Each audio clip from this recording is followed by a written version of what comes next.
Akin po itong babasahin. Andiyan na po ba kayo? Andiyan na po ba sila? Amen. 2 Corinthians chapter 5 verses 14 to 15. For the love of Christ constraineth us, because we thus judge that if one died for all, then we're all dead, and that he died for all, that they which live should not henceforth live for themselves, but unto him which died for them and rose again. Purihin po ang Panginoon sa pagbasa ng kanyang salita. Maaari na po yung magsiupo.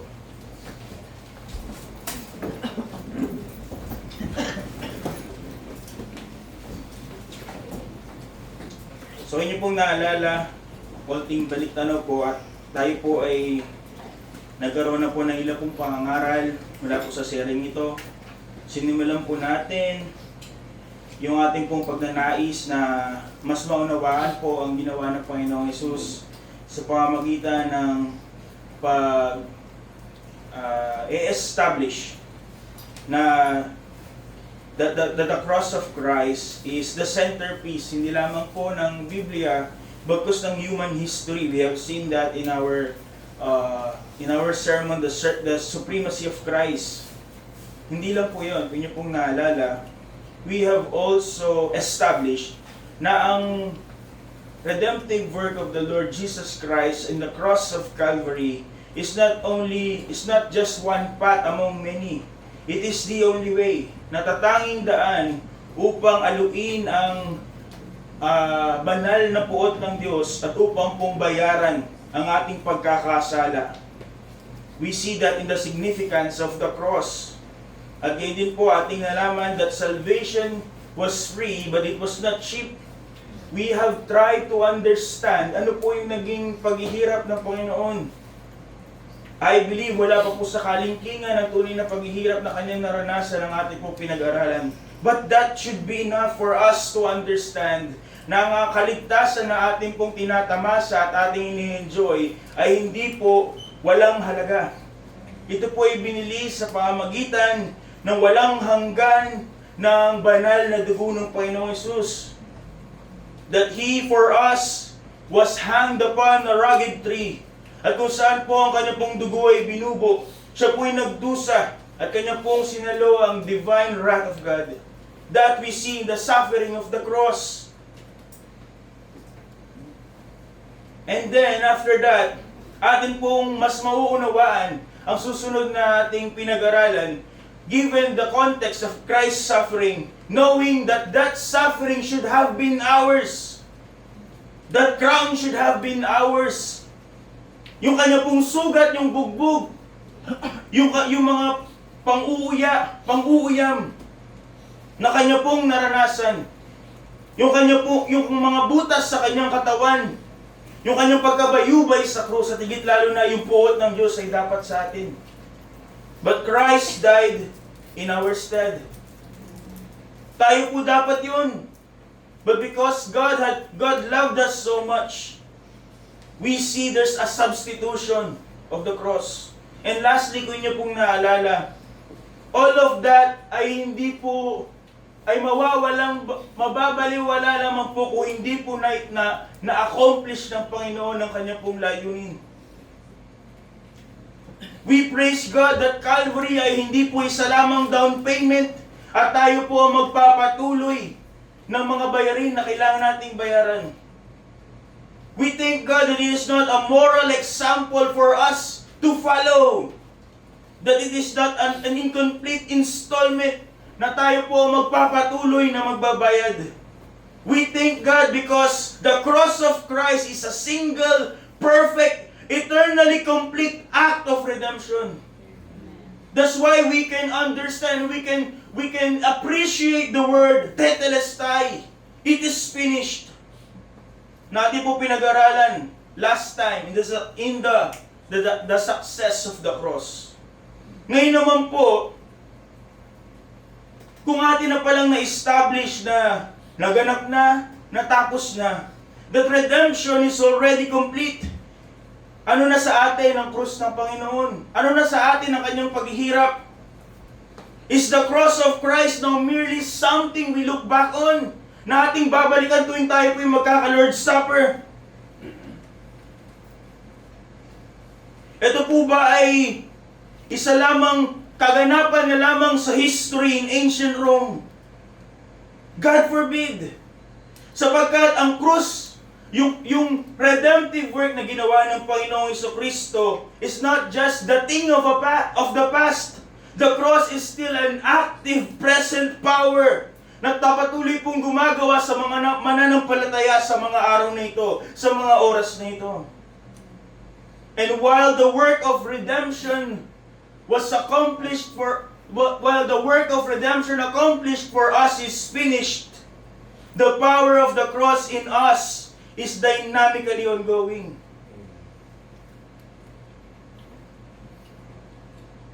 All of those sermons we have tackled about the completion of in Mount Calvary, the completion of Christ ng kanyang misyon. And now we must move on to Christianity's continuation. Hindi pagpapatuloy ng kung anong ginawa ni Kristo, bagkus kung ano yung patuloy na gagawin ng redemptive work ng kaligtasan sa mga mananampalataya. We move from the finished work on the tree to the daily transforming work sa ating mga kaluluwa, sa ating mga buhay. Among the greatest evidence, hindi lamang ng existence ng Panginoong Jesucristo, it might be the greatest evidence of the cross of Christ, ng kanyang pagkamatay, pagkalibing at ang kanyang pagkabuhay na magmuli. Higit po sa mga nakakita, higit sa mga historians na nagsulat tungkol sa Panginoong Yesus at sa kanyang pagkapako, the definitive proof ng kanya pong ginawang pagtutubos sa krus ng Kalbaryo ay ang mga buhay na lubusan, buo na ibinago ng Panginoon. As the Apostle Paul reminded us through his letter to the church of Corinth in 2 Corinthians chapter 3, verses 2 to 3. Ito po ang sabi, "Ye are our epistle written in our hearts, known and read of all men." At ano po sumunod? Sinabi niya, "Written not with ink, but with the Spirit of the living God, not in the tables of stones, but in fleshly tables of heart."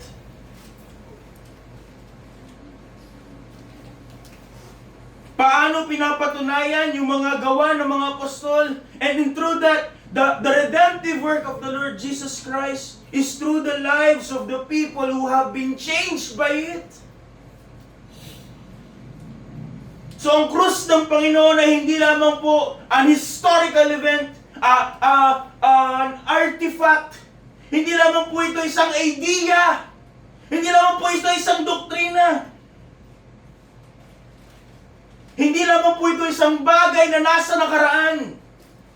What happened in the cross and in Calvary ay patuloy pong umuugong, patuloy pong umiiral sa panahon ngayon in the form of unstoppable power to transform the saint. The cross does not merely pardon the sinner. The cross possesses present, unstoppable power to transform the saint. May apat po tayong mga bagay natin pong bibigyan ng pansin na magpapakita ng kapangyarihan po ng krus ng Panginoong Yesus. First, notice with me the replaced reliance. The replaced reliance. Sabi po muli ng Apostol Pablo, ngayon naman po sa lihim niya sa Galatia, in Galatians chapter 2, verse 20. Ito po ang kanyang sabi, "I am crucified with Christ, nevertheless I live, yet not I, but Christ liveth in me.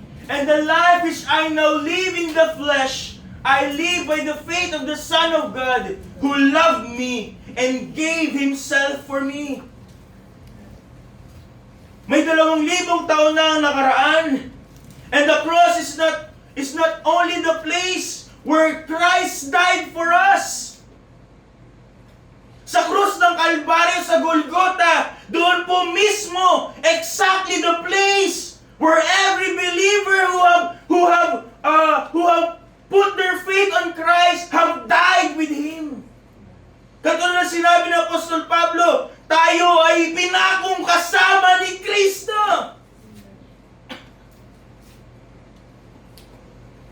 Bago natin maranasan ang mapagbiyayang kaligtasan ng Diyos, every human life is in a fallen state. Tayo po ay nangahulog sa kasalanan at tayo po ay mga alipin ng ating sarili. What do we mean by this? We are slaves to self. Ano po ibig sabihin? Every desire, every choices, every ambitions, and defense mechanism. Bakit po umiiral? Bakit iniisip? Bakit ginagawa? Ultimately, para sa sarili. Para lamang sa sarili.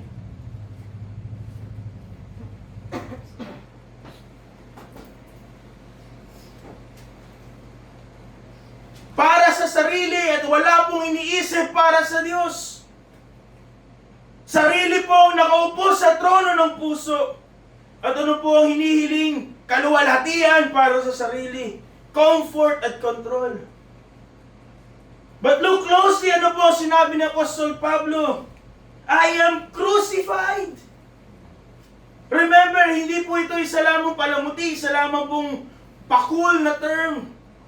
In their time, when you see a man carrying the cross, you see a dead man walking. Siguradong mamamatay yung taong yun. Kapag ikahinatulan ng pagkapako sa krus, taga mo na sa bato, ikaw ay mamamatay. And that's what he is saying. He is a dead man walking.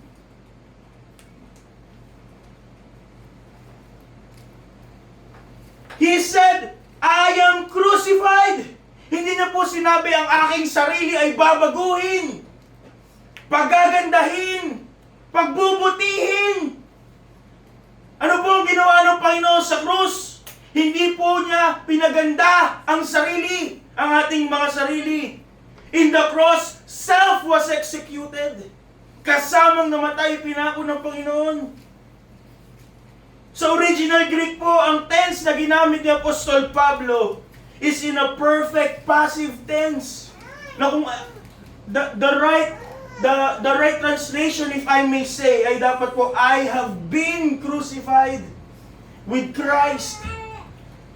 Ano po ang sinasabi dito? Ano pong pinapadating ng Apostol Pablo? It signifies a complete past action with permanent and abiding results. Siya po ay namatay at nananatiling patay kasama ni Kristo. So what is the Apostle Paul saying in this? Yung ating pagkamatay sa ating sarili, the death of self, pagkaalis ng ating pagiging makasarili, ay hindi po isang pangarap na ating aabutin. Once a person is saved, he is dead with Christ. It is not a distant goal na ating aabutin sa pamamagitan ng mga reliyosong mga gawain. But rather, it is a decisive, finished reality. And it was accomplished when we were saved and we were united with Christ. Kaya po hindi pwede magkakaroon ng isang makasariling Kristiyano.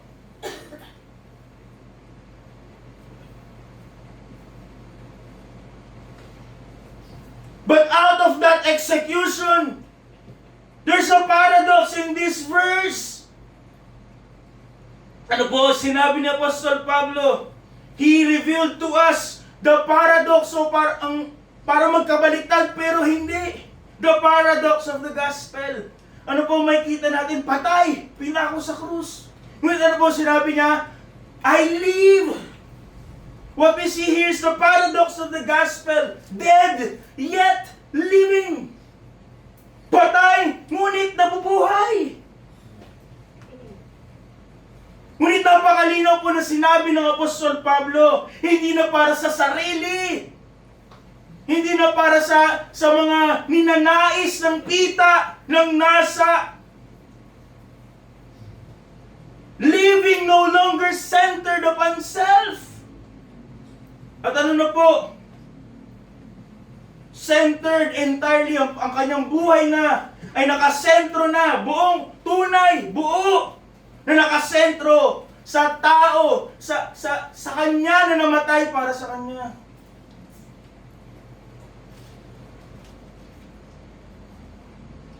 When a sinner receives saving grace, ang biyaya ng Diyos na yun ay dadali ng makasalanan iyon sa krus ng Kalbaryo.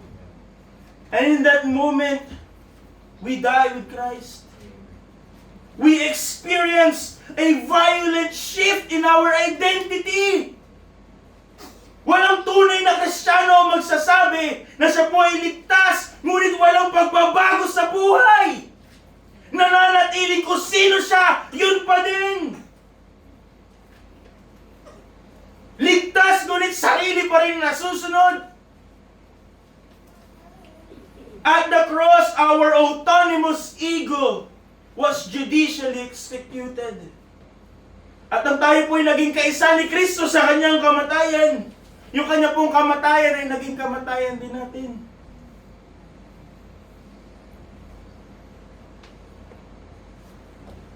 Saving grace, mga kapatid, does not pat the old nature on the head. Hindi yan sinasabing okay lang, babaguhin kita, palalakasin kita, gagawin kitang bago. Ano po ang ginagawa ng biyaya? Kapag niligtas ang isang tao, pinapatay ang sarili. It slays the self. Tingnan niyo po yung mga first century martyrs. Bakit maraming naniwala sa kanila? Despite that they are in a hostile pagan environment, kung saan sila po ay hindi malaya katulad natin na mangaral ng Ebanghelyo. Hindi po sila kakaibang mga tao. They were ordinary men and women. But what is different?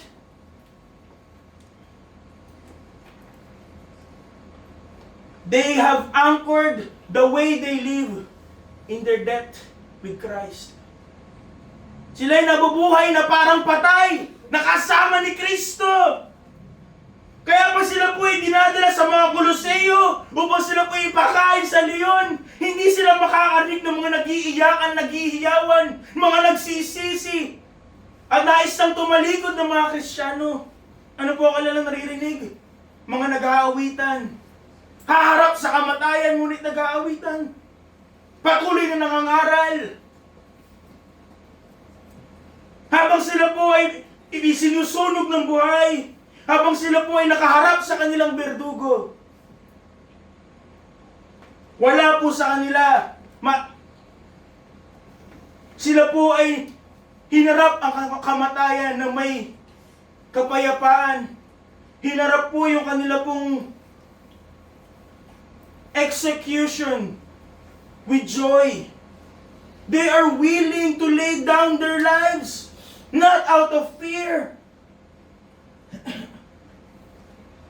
At yung kanilang pong kahandaan na ibigay po yung kanilang buhay para sa Panginoon is the living proof na sila po ay patay na. Patay na sa kanilang sarili. At sila'y nabubuhay na lamang para sa Panginoong Jesus. What a way to live! At ilan po sa atin na mga pagsasabi na ganoon po yung ating paraan ng pamumuhay. Sila'y kasama lang namatay ni Kristo, kaya kaya nilang harapin ang kamatayan in the face, without flinching, without a tear. Why? Because you cannot threaten a person who is already dead. That's why A.W. Tozer rightly declared, the cross is the symbol of death. The cross is the symbol of death. It never makes compromises. It never hugs a victim to its breasts and leaves him alive. At kung tayo tunay nakatanggap ng kaligtasan mula sa ginawang pagligtas ng Panginoon sa Kristo sa krus ng Kalbaryo, then we should be dead in ourselves.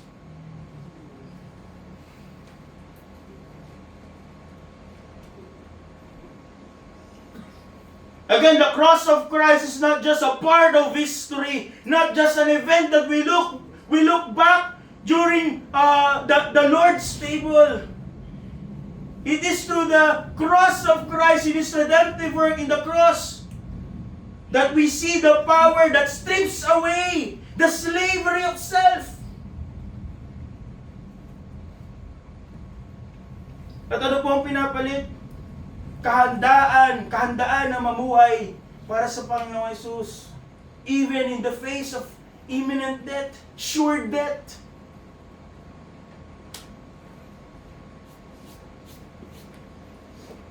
So not only that, next we see a revoked reign.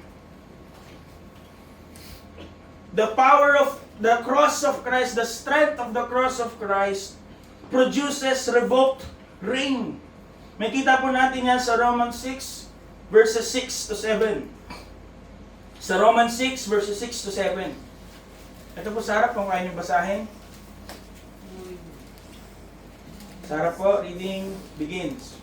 Knowing this, that our old man is crucified with him, that the body of sin might be destroyed, that henceforth he should not serve sin. For he that is dead is freed from sin.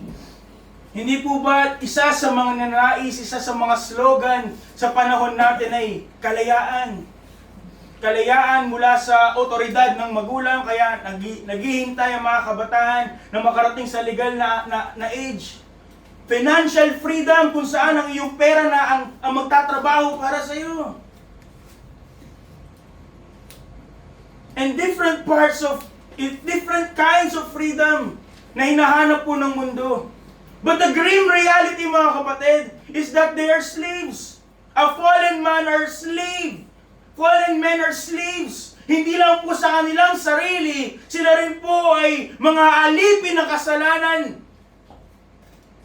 And the power of Christ, the power of the cross of Christ doesn't only break us from ourselves, from slavery of self. It also possesses the power to shatter our slavery to sin forever. Hindi lang tayo palayain ng Panginoong Hesus sa pamamagitan ng kanyang ginawa sa krus ng Kalbaryo mula sa mga makasariling desires. It also has the power to free us from the power of sin. What do we mean? What do we mean when we say the person is a slave to sin? Ang ibig sabihin po, yung taong iyon ay nabubuhay, dinidiktahan at minamando ng mga makasalanang nais, makasalanang pita. Para lagi sa laman, sa kasalanan. Maaari natin baguhin ang environment ng isang natural na tao. Maaari natin subukang baguhin yung kanyang pag-uugali. Maaari kanya pong pilitin sa pamamagitan ng kanyang pagtikom ng kanyang mga kamay upang kanya pong hindi gawin yung kanyang pong mga masasamang mga habit. But as long as that person remains chained to sin, siya po ay mananatiling bihag ng kasalanan. Walang tunay na pagbabago. And look carefully na po sinabi ng Apostol Pablo in verse 6. What is first, ano po yung sinabi niya? Crucified. Again, he was crucified. Our old man was crucified.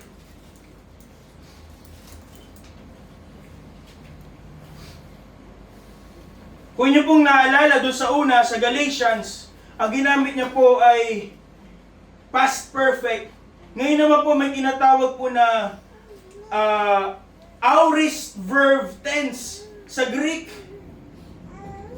Paul used an aorist verb to mark a single completed historical act. Kung saan po yung isa ay namatay at nananatiling patay. Ito naman po yung sinasabi niya, isang beses lang pinatay at hindi na kailangang patayin uli. What he is saying is that in Calvary, God did not just address our self-centeredness. Hindi lang inayos ng Diyos yung ating pagiging mga makasarili. He legally severed our connection sa pagkahulog ni Adan. And He cut the cable to sin's authority. At yun po ay nangyari once and for all. Wala tayong pwedeng gawin kung tayo tunay na ligtas upang bumalik sa mga talikalan ng kasalanan. Hindi tayo magiging bihag muli ng kasalanan if we are truly saved. Christ has severed it. God has severed it once and for all.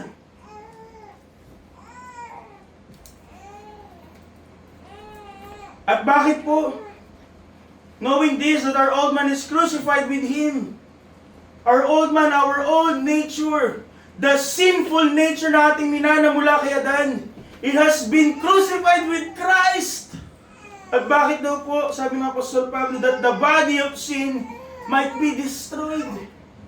That the body of sin might be destroyed. The word destroyed here ay hindi po literal na puksain. Hindi po literal na sirain. But what it means is, this body, although we still are in the flesh, may nandun pa rin tayo sa lumang likas. Wala na po siyang kapangyarihan over us. Because the old man was slain, was crucified with Christ. Sin was rendered powerless. It was dethroned. It was put out of business. Ang kasalanan po ay wala nang kapangyarihan sa atin. Hindi na po ang kasalanan na nag-aari sa ating puso. At wala na po siyang anything that can hold on to us. Wala na siyang kapit sa atin. Hindi binura ng Panginoon ang kasalanan mula sa sangkatauhan. But it's absolute legal right upang tayo po ay utusan na gawin yung kanyang nais, yung mga makasalanang nais. It has been severed at Calvary. Pinutol, tinapos. And Paul adds in verse 7, mga kapatid, that He is dead, is freed from sin. And that word, ang ibig sabihin po nun, literally ay acquitted. Kung ang isa pong alipin ng isang masamang Panginoon ay patay, wala nang kayang gawin yung Panginoon na yun. Kahit magbalupit pa siya doon sa patay na alipin. Hindi na siya susundin nun. And that is our state. We are dead to sin. Our old master. Amen. Kaya wala na po kapangyarihan ng kasalanan upang diktahan ano ang ating naisin, ano ang ating gagawin, ano ang ating iisipin. Ito'y patuloy pa rin na mang-eengganyo. Patuloy pa rin na tayo tutuksuhin. Ngunit hindi niya na tayo kayang pasunurin. Amen. Ba't yun po ba talaga ang katayuan natin? Kalagayan natin. That is the spiritual reality of every believer. Hindi mo pwedeng sabihin, mahina ako eh. Ganun na ako matagal na eh. A real believer cannot excuse themselves like that. Sapagkat ang tunay na mananampalataya sa pamamagitan ng kapangyarihan ay pinakita ng kumpletong gawa ng Panginoon sa Kristo sa krus ng Kalbaryo ay hindi na po nakatanikala sa kasalanan. It may whisper. It can even scream. Ngunit ang kasalanan po ay hindi na po tayo kayang hawakan. As the Apostle Paul declared in Romans 8 chapter 2, for the law of the Spirit of life, Romans chapter 8 verse 2, for the law of the Spirit of life in Christ Jesus had made me free from the law of sin and death. Bago po tayo kinugkog ng biyaya, hindi po tayo mga mahihinang nilalang. Hindi po tayo may konting diferensya. Tayo po'y mga alipin ng kasalanan. Walang kakayahan upang tanggihan yung kanya pong nais. Ni walang kakayahan marahil to discern what is right and wrong. But because of the cross and of the redemptive work of the Lord Jesus Christ, Kanya na po tayong pinalaya doon. Hindi na kasalanan na naghahari sa atin. Kahit walang dahilan upang kasalanan pa rin ang ating susundin. Upang kasalanan pa rin po ang mamutawi sa ating buhay. Upang kasalanan pa rin po ang ating sundin. Upang ang maging malaking influence in our lives. For in the cross of Christ, Kanya pong inagaw that crown from that tyrant called sin. Sabi po ni John Owens na nawa ay atin ng alam, atin ng usual na nababasa at naririnig. Sabi po ni John Owens, he issued a battle cry, be killing sin, or sin will be killing you. Again, how can we overcome sin? Hindi sa pamamagitan ng ating sariling gawa. Hindi sa pamamagitan ng ating sariling effort. Hindi sa pamamagitan ng ating sariling pagtitimpi.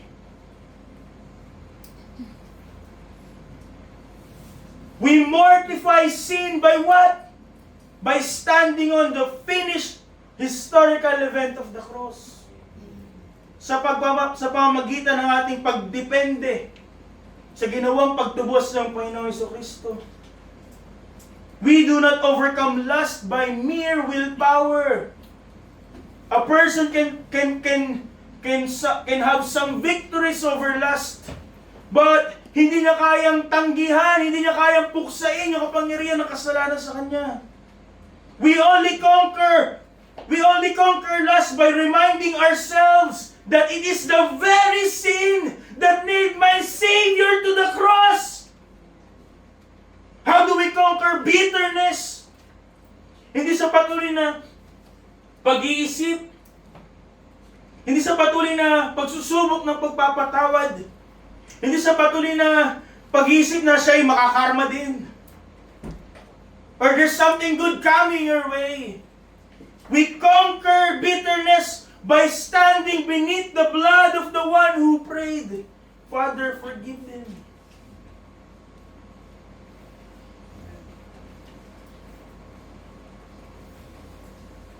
The Apostle Paul painted the picture in Colossians chapter 2, 14 to 15. Buksan niyo po yung Bible niyo. Colossians chapter 2, verses 14 to 15. Kanya pong ipinapaliwanag ano po yung ginawa ng Panginoong Hesus sa krus ng Kalbaryo. It is a plain picture, especially sa mga first century Christians. Sa Colossians chapter 2, verses 14 to 15. Andiyan na po kayo? Amen. So andiyan na po, reading begins. But having now the handwriting of ordinances that was against us, which was contrary to us, and took it out of the way, nailing it to his cross. And having spoiled principalities and powers, he made a show of them openly, triumphing over them in him. Ano po ang larawan na ipinapakita ng Apostol Pablo? Na tila ang Panginoong Yesus, kanya pong kinuha yung listahan, legal na listahan ng ating mga kasalanan. Every single sin we have, we are, we will be committing. At ano po kanyang ginawa? Kanya po itong ipinako sa kanyang krus. And what does that mean? What He did on the cross had paid for it.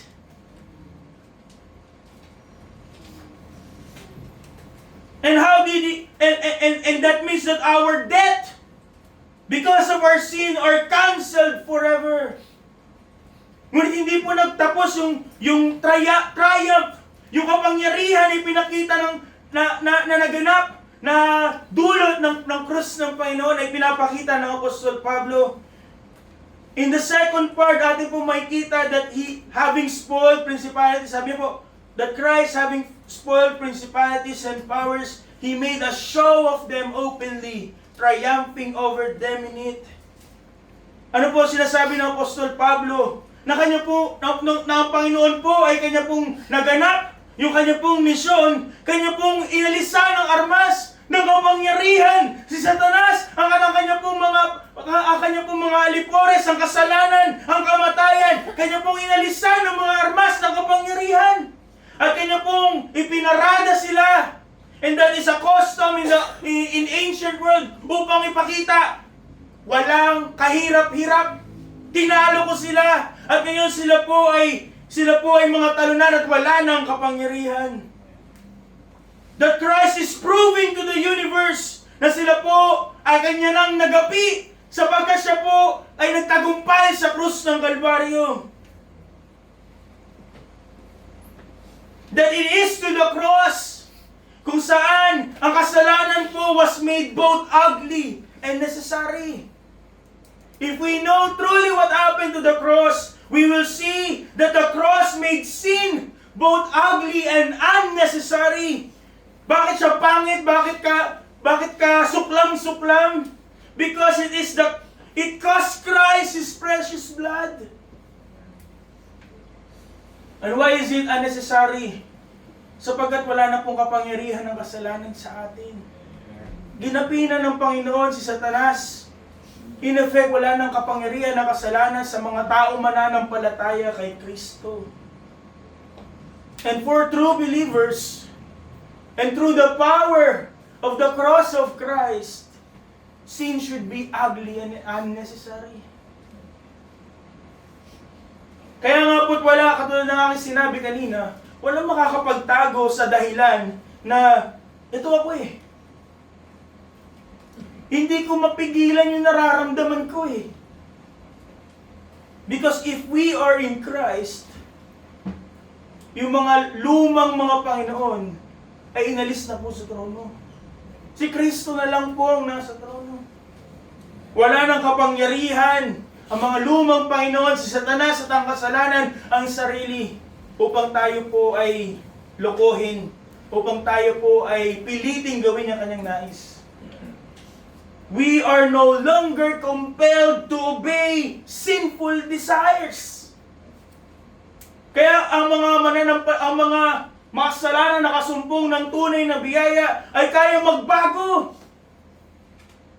No marahil sinubukan nila buong buhay nila to change themselves, but they can't. And in one instant, Christ changed them. Sapagkat hindi po ito issue ng kung ano yung kaya mo, ng iyong pagtitimpi, ng iyong pasensya. It's the issue of who's your master. And the moment that a person put his faith, her faith in Christ, nagbabago po yung management. Kaya mga dating mangingino, pag tunay na nakakilala sa Panginoon, kaya nilang putulin ka agad. How long have they tried? But the only remedy is a change of management.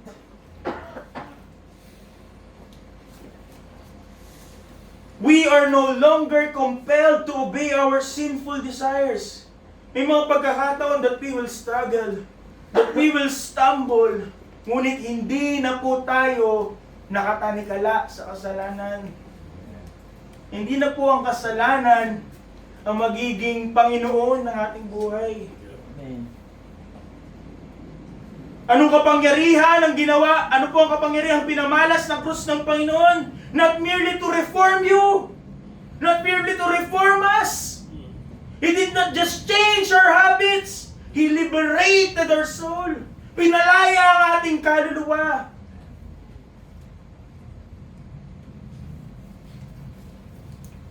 So far, what have we seen? First, the power of the cross of Christ.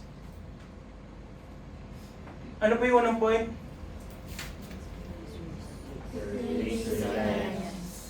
Next. So yung third point po, the power of the cross of Christ realigned our reality. Realigned reality. Sa ating pong teksto in 2 Corinthians chapter 5, 14 to 15. For the love of Christ constrained us, because we thus judge that if one died for all, then we're all dead. And and that He died for all, that they which live should not henceforth live unto themselves, but unto Him which died for them and rose again. Beyond the breaking of chains of self and sin, the cross supplies dynamic power upang mamuhay ng may kabanalan. Baguhin yung ating realidad. Kung saan dati tayo po ay hirap gawin kung ano po yung nais ng Panginoon. But here, after we have experienced the real power of the cross of Christ, we experience a dynamic power that sustains us daily to live a holy life. Binibigyan tayo ng kakayahan upang sundin ng Diyos. To live for Christ and not for ourselves anymore. At ano po saan po nang gagaling yung kakayahan, yung kapangyarihan yun upang mabuhay bilang Kristiyano? Sa mundo, ano po ang susubukang gawin? Upang baguhin ang isang tao, gagamitin ng takot, ang guilt, o kaya naman po yung mga legalistic duties. Ngunit yung mga motivators na po yun ng mundo have no real power to transform a heart. Maaari yung isang tao ay matakot gumawa ng isang kasalanan pag may CCTV. But once that CCTV breaks, yung kanya pong desire to do sin ay maghahari. There's no real change, transformation. They only produce weary, hypocritical religion. Ngunit ano po ang makina na nagpapatakbo ng buhay Kristiyano? It is the irresistible power na ipinakita po sa krus ng Kalbaryo. At ano po yun? Pag-ibig ni Kristo. Ano po ang term na ginamit ni Apostol Pablo? At nawa ay kahit papano, we have heard it already many times in this pulpit. Constrain it. At yung Greek word po, ang ibig sabihin po noon is to be pressed from every side. Ipitin ka, palibutan ka, kontrolin ka, itulak ka sa lahat ng dako. Hindi lang sa harap, sa likod, sa kaliwa, sa kanan, bagkus sa lahat. To press in every side, to grip, to control, and to hold together.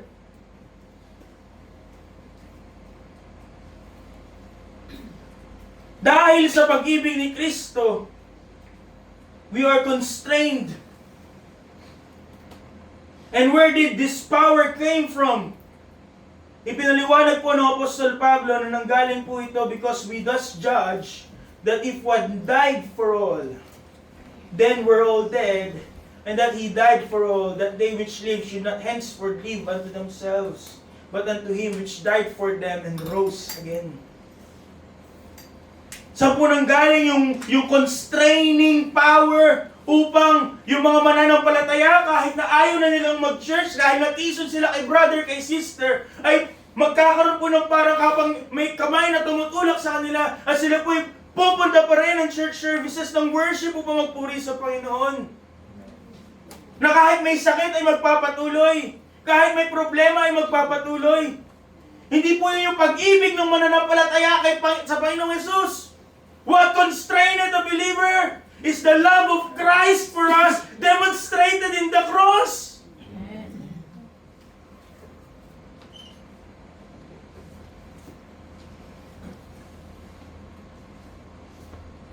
That's why there's a big question mark. If we are gazing upon the cross, every time na tayo nagkakaroon ng mga pag-aaral tungkol po sa krus, sa ginawang pagtubos ng Panginoon Jesucristo, o kaya naman po pag tuwing may Lord's Supper, there's a big question mark sa mga tao na sila po ay hindi naaantig.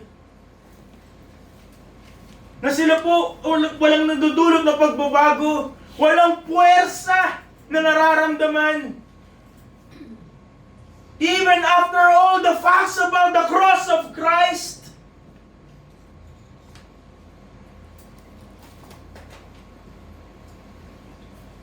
sapagkat a real believer, Pag siya po ay tumingin, binalikan ang ginawa ng Panginoon Iso Kristo, he will realize na yung Diyos, anak ng Diyos, siya po ang kumuha ng ating pong lugar sa krus ng Kalbaryo. That it was supposed to be us.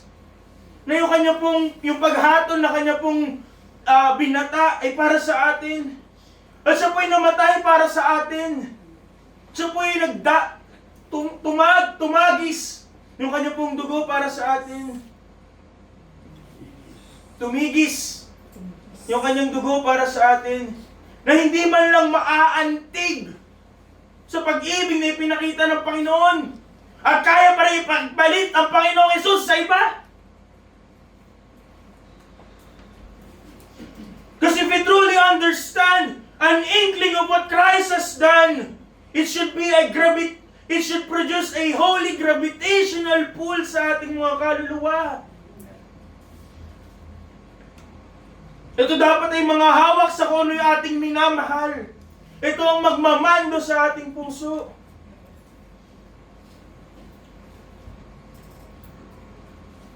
The solution is, sabi po ni Thomas Watson, and this should be true for us to experience this compelling, this constraining. Sabi po ni Thomas Watson, kailangan ang kasalanan ay maging mapait upang si Kristo ay maging matamis. But till sin be bitter, Christ will not be sweet.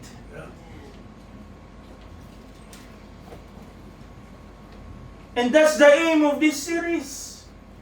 To see the sweetness of the love of Christ through His bitter suffering. That suffering that should have been ours, na dapat sa atin.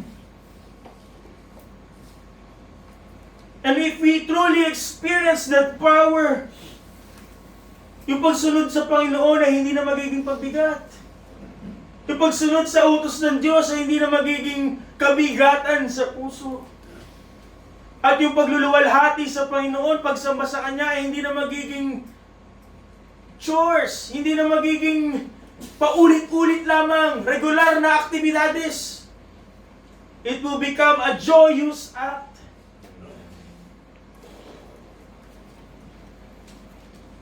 If we truly understand and experience the power of the cross of Christ, then dapat po magkakaroon ng pagbabago sa ating realidad. What Christ deemed sweet will be sweet, and what Christ deemed bitter will be bitter.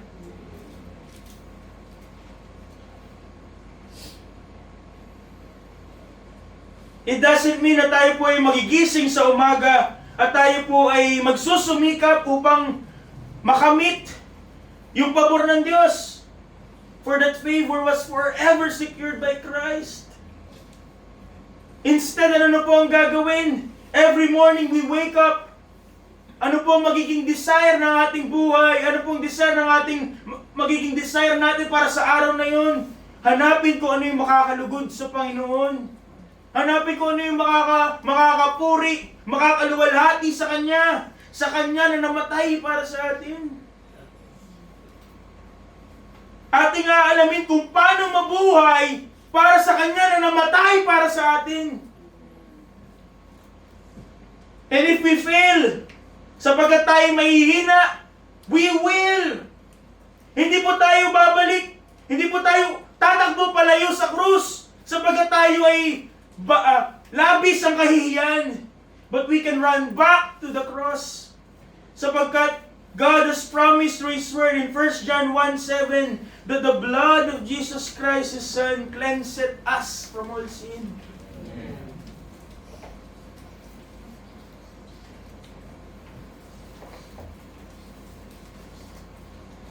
Hindi pwedeng ang Kristiyano isang tunay na mananampalataya, parehas pa rin ang mga namumuno sa kanyang buhay.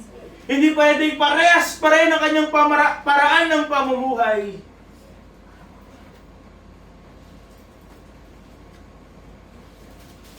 Hindi pwedeng siya hindi kayang puwersahin ng pagmamahal ni Kristo.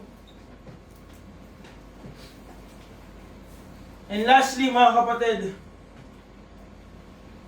the cross of Christ has the power to redirect the renown.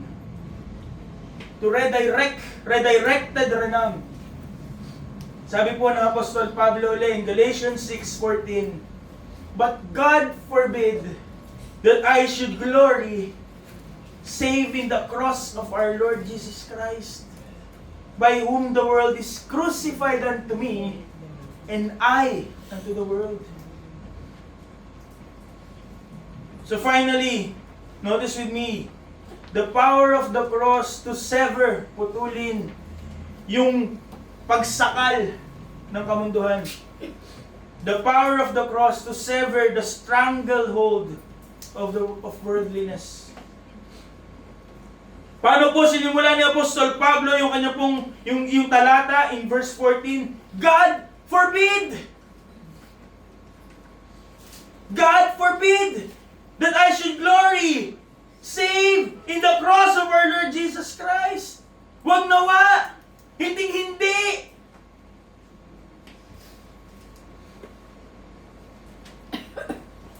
In the culture of the ancient world, at katulad ng kultura po natin ngayon, lahat po ng mga tao ay nabubuhay para maging tanyag.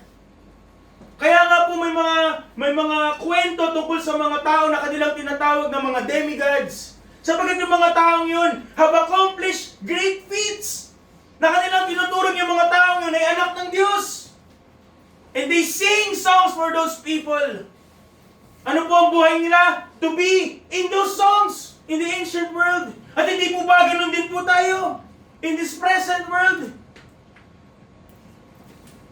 Kahit yung mga tao na hindi naman sikat, hindi naman magagaling, napakalaki, napaka-big deal ng mga likes, ng mga views. Because everyone lives for the renown. Upang maging kilala, maging tanyag, maging sikat. Ano ang batayan ng success in this present time? Status.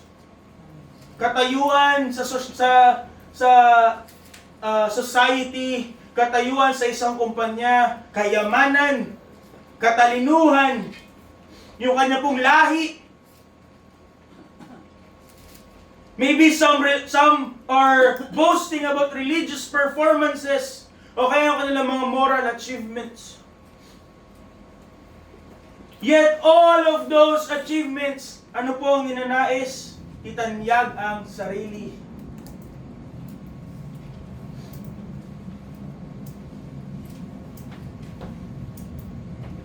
But the cross intervenes sa mga mananampalataya. Kaya hindi pwede magkaroon ng parehas na mindset ng mananampalataya sa hindi Kristiyano. Sapagkat iba sila ng nais itanyag. Bakit iba dapat ang pangarap ng isang Kristiyano sa hindi Kristiyano? Sapagkat hindi, magkaiba sila ng dahilan bakit nila yung ginagawa.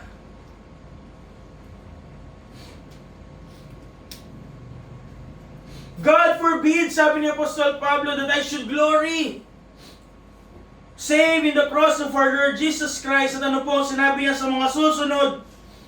In the cross of Jesus Christ, by whom the world is crucified unto me, and I unto the world. Ano po nakikita natin dito? Dalawang kamatayan. Dalawang execution. Katulad ng tense na ginamit po sa Galatians 2:20, the Apostle Paul again uses the perfect passive verb. Na ano po sinasabi? It is completed, it is permanent, at yung epekto nun, lasts. Patuloy na umiiral. So what power did the Apostle Paul receive? Experience through the cross of Christ. The world was crucified in Him. Hindi na po siya nabubulag, nasisilaw sa kinang ng mundo. Hindi na po siya kinikilig sa palakpak ng mga tao. Hindi na po siya na-challenge to follow worldly standards all of these have lost their hypnotic power over his soul. The world is crucified in him. Ngunit hindi lang po yun. We are crucified also to the world. Sabi po ng Apostol Pablo, He is crucified to the world. Gayun din po. If we don't recognize the world for us and the things of the world, ganun din dapat ang mundo sa atin. Every time we go into a place kung saan po, mundo yun, unbelievers yun, we will stand out. Not in the bad sense, ha? Nasabi, mas masahol pa sa atin yan. But we will stand out like a sore thumb. Sapagkat the world no longer recognizes us. Have we ever heard, kahit sa mga pabirong paraan na sasabihin ng mga tao sa paligid sa atin, wag yan, KJ yan. Tatawagin kang sister, brother, father. But that is the power of Christ revealed sa pamagitan ng ating buhay. O katulad pa ng laging nababanggit ng ating pastor, magaling magdala, hindi halata. Pag nasa mundo, mukhang mundo. But if we truly experience the power of the cross of Christ, the world will no longer recognize us as its own. Hindi na tayo aayon sa mundo. Para sa sistema ng mundo, ang buhay natin ay pampatay. Ang buhay natin ay boring, walang buhay.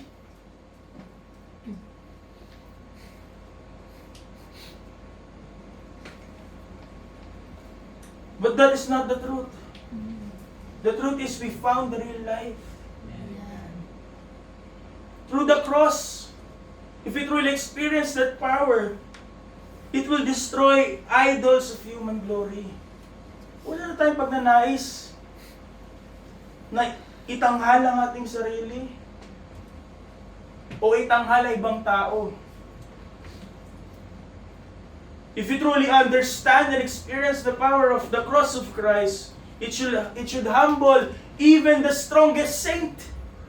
Ano po sabi ng Apostol Pablo na marami pong nagsasabi that He has made much more work than the other apostles. Marami magsasabi ng mga biblical scholars.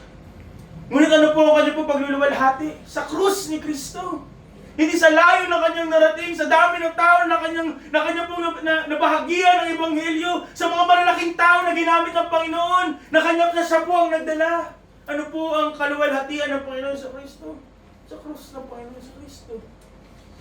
Ano pong kaluwalhatian para sa Apostol Pablo? Ang krus ng Panginoon sa Kristo. The cross of Christ humbles even the strongest saint. It silences the most eloquent preacher. It strips the most accomplished Christian of self-congratulation. And everything that a person would do ay para sa kaluwalhatian ng Diyos. Whether it be noticed or not, whether it be applauded or not. And Paul echoed this radical orientation in Philippians 3 verse 8. Philippians chapter 3 verse 8. Kayo po ang magbasa ulit. Kung sa harap, nababasa nyo. Reading begins. I count all things but loss for the excellency of the knowledge of Christ Jesus my Lord, for whom I have suffered the loss of all things, and to count them not dung. Sino ba si Apostol Pablo? Pariseo ng mga pariseo. Scholar ng mga scholar. Siya po ay isang lawyer. At hindi siya basta-basta mga lawyer na nagsasabi na misleading questions are allowed. Siya po ay napakatalino. Siya po ay kilalang tao. But all of those things, ay kanya pong tinatrato na parang tae, dumi. And what is His glory? The knowledge of Christ. The cross of Christ. Saan siya handang magsakripisyo at magdusa? Para kay Kristo. Sabi po ni Martin Lloyd-Jones, the true test of our spirituality is the measure of our amazement at the grace of God. Ulitin ko po. The true test of our spirituality is the measure of our amazement at the grace of God. Gaano tayo namamangha sa biyaya ng Diyos?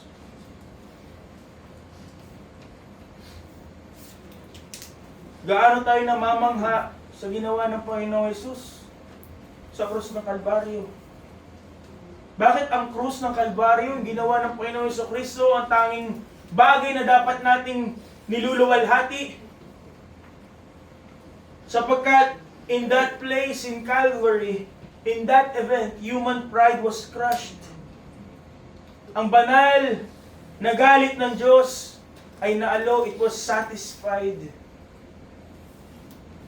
At biyaya ng Diyos, yung kanyang dakila, soberanong biyaya ay nagtagumpay. I can't imagine seeing the Lord Jesus.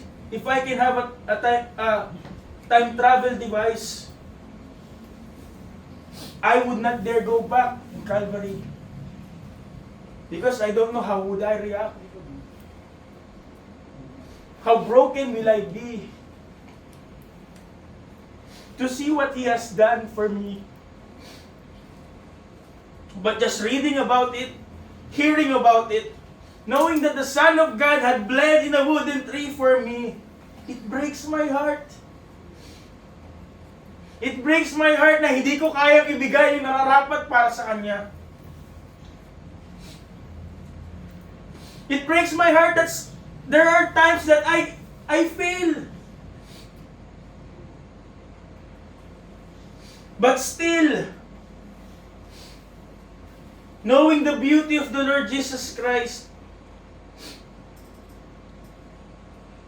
ito po dapat has a great effect in our soul.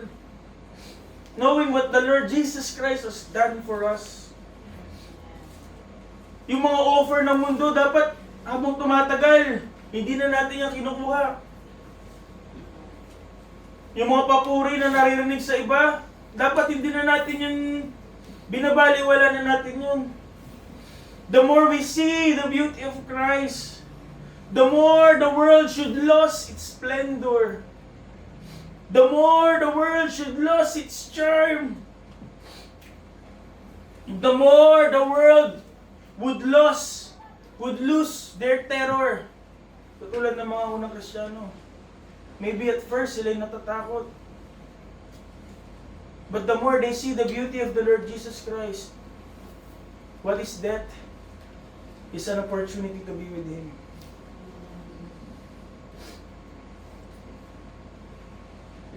Have we truly experienced that saving grace? Grace that craves not for the renown of this passing world, but craves for Christ to be magnified sa buhay natin. For Christ to be seen in us. Grace that have we experienced the saving grace that makes us look forward to the return of the Lord?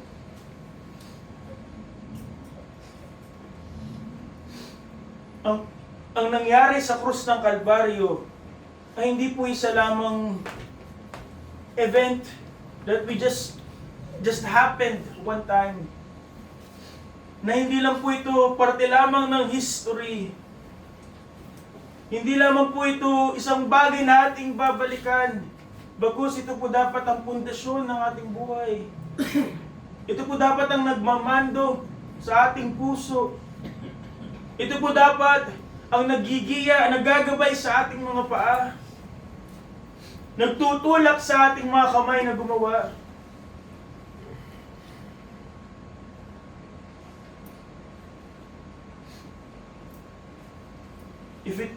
If we truly realize the beauty of the Lord Jesus Christ,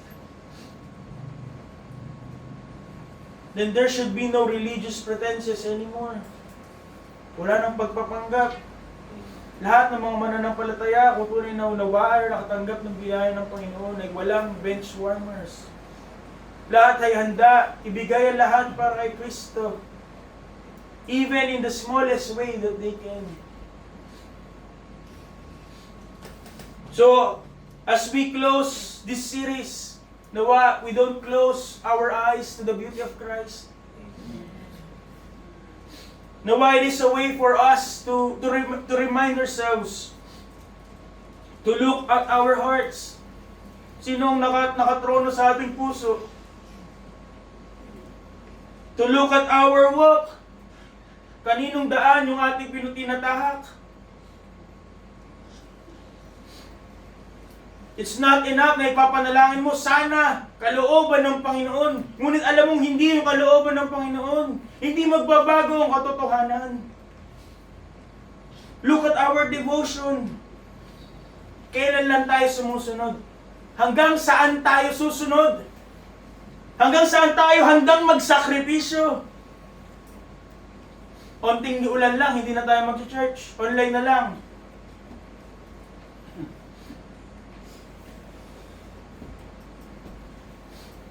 Onting sakit. Onting epidemya. Matatakot na tayo para sa ating buhay. And look at our boasting.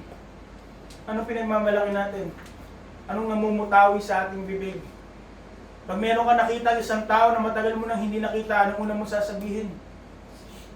Ito na trabaho ko, ito na sahod ko, ito na kotse ko, ito si Kristo. Pag tumingin po ang tao, mga ibang tao sa atin, sino pong nakikita?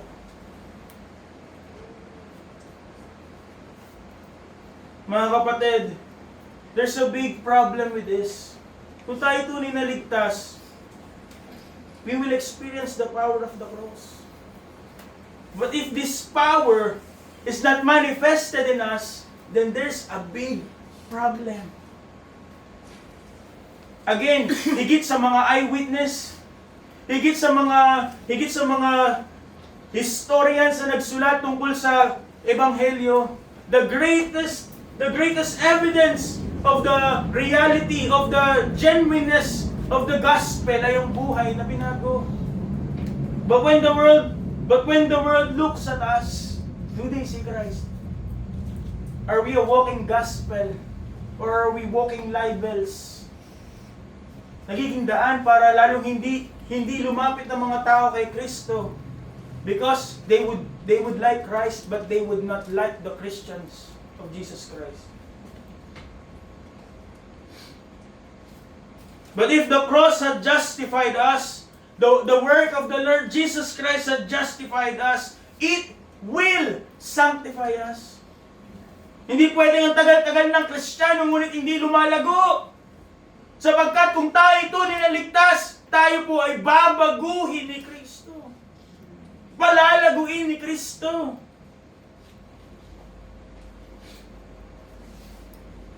If the grace of God had saved us, it will strengthen us.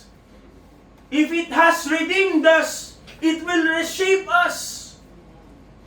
The very same power na humapak po sa veil ng templo from top to bottom, the power that had crushed yung ulo ng serpiente beneath the heel of the Lord Jesus Christ, yung kapangyarihan na nagbukas sa kanyang libingan at nagbangon muli sa kanya mula sa patay is the same exact power na dapat nararanasan ng bawat mananampalataya.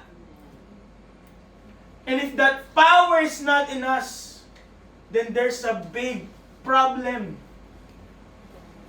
Because that power is unstoppable. That power is uncontainable. Then there's a big problem. So mga kapatid, ang panawagan po sa atin ay hindi lang mamangha sa krus. Tayo po ay mabuhay sa taong namatay sa Panginoon na namatay para sa atin sa krus ngayon. Do not merely defend the cross. Boast there. Ipagyabang, ipagmalaki. Hindi mo iisipin ano sasabihin ng iba. Ngunit anong tatanyag mo? Si Kristo lamang. And do not merely look back and remember the cross. We should die there daily. Sapagkat yung krus that had secured our eternal future in heaven. Again, when we talk about the cross, it's not the wooden poles. It's not the actual cross, but rather what Christ has done in there. For that same cross that secured our eternal future in heaven has the power to invade and transform us in earth. Ang krus po ng Panginoon na hindi laman lamang ng alaala, laman lamang ng talaan. Ito po'y dapat laman ng ating buhay. Ito po dapat ay nagmamando sa ating lakad. Ito po dapat ay nagtutulak sa ating paglilingkod. At ito po dapat ay nakikita ng mundo sa atin.